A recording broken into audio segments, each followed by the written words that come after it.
So no way, even if you're in Australia, nobody in the world should pay for their water. Right, rant over. But apart from that, I think it's quite a valuable little lesson, because I think lots of smallies nowadays, I think they get so much because we're overcompensating, because we get feck all, and money means nothing to them.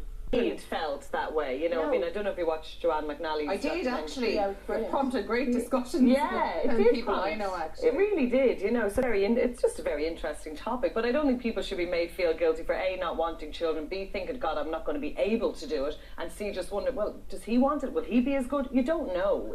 But I also think that a lot of people who have children, if they're fully honest, especially women, like in hindsight, they say like it was the best thing ever, and I'm so glad I did it. But they weren't sure. They weren't sure. Exactly. Nobody does anything fully sure. Even people, like everybody, every decision you ever make, unless you're insane, you know that there's a chance if you get married that it might not work out. You know that there's a chance that when you go to the shop you might get smacked with a car. Exactly. Like everything has risks. Everything could be more difficult than you anticipate. And anybody who says, I knew I was 100% that I was having a baby and I knew it was going to be perfect, is lying. I know. It's terrifying. It's insurance for a lot of people. I mean, for me, it's like, oh my God, Rob, I need a kidney, not for that. But genuinely, most of my family, my sisters and brothers, all bar one, they've all got kids, and it's like, Jenny, who's going to visit me in the nursing home when I'm old? That sort of and that is a genuine worry. That's probably the only regret I would have, is like, who's going to be around for that old?